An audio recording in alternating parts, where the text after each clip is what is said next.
திருக்குறள் ஊருணி நீர் நிறைந்ததற்று உலகவாம் பேரறிவாளன் திரு முத்தமிழர் கலைஞர்களுடைய விளக்க உரை என்பது பொதுநல நோக்குடன் வாழ்கின்ற பேரறிவாளனின் செல்வமானது ஊர் மக்கள் அனைவருக்கும் பயன் தரும் நீர் நிறைந்த ஊரணியை போன்றதாகும்.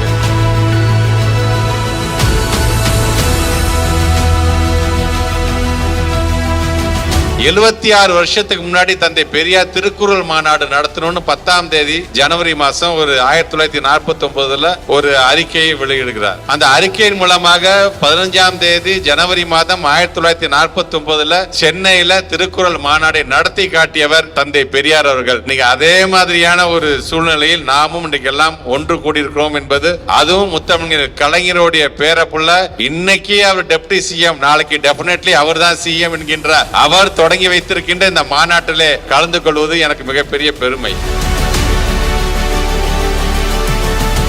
கடந்த வருடமும் அயலக தமிழர் தின நிகழ்வுகளை தமிழ் வெல்லும் என்ற கருப்பொருளில் நான் தொடங்கி வைத்தேன். இந்த வருடம் எத்திசையும் தமிழனங்கை என்ற கருப்பொருளில் இந்த விழாவை நான் தொடங்கி வைக்கின்றேன். உலகின் பல்வேறு இடங்களிலிருந்து வருகை தந்துள்ள உங்கள் அனைவரையும் நம்முடைய தாய் தமிழ்நாட்டிற்கு வருக வருக என்று முதற்கண் வரவேற்கின்றேன்.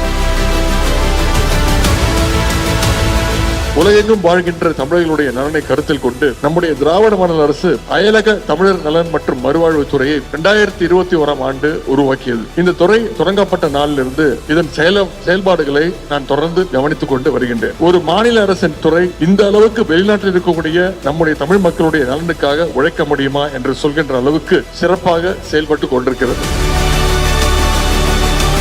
தமிழ்நாடு வாழ் தமிழர்களுக்கு எப்படி திட்டங்கள் தீட்டப்படுகிறதோ அதே போல வெளிநாடு வாழ் தமிழர்களுக்கும் பல்வேறு திட்டங்களை நம்முடைய திராவிட மாடல் அரசு தீட்டி வருகின்றது. புலம்பெயர்ந்த மண்ணில் தமிழுக்காக பாடுபடும் தமிழ் சங்கங்களுக்கு விருதுகள், கணியன் பூங்குன்றனார் பெயரில் விருது, தமிழ் மாமணி பட்டம் போன்றவை நம்முடைய அரசு சார்பாக வழங்கப்படுகின்றன. இந்த வருடம் புதிதாக வெளிநாடுகளில் உள்ள தமிழ் சங்கங்களுக்கும் நமக்கும் இணைப்பை ஏற்படுத்துகின்ற வகையில் தமிழர்களுக்கு சிறந்த பண்பாட்டு தூதுவர் என்ற விருது வழங்கப்படுகின்றது.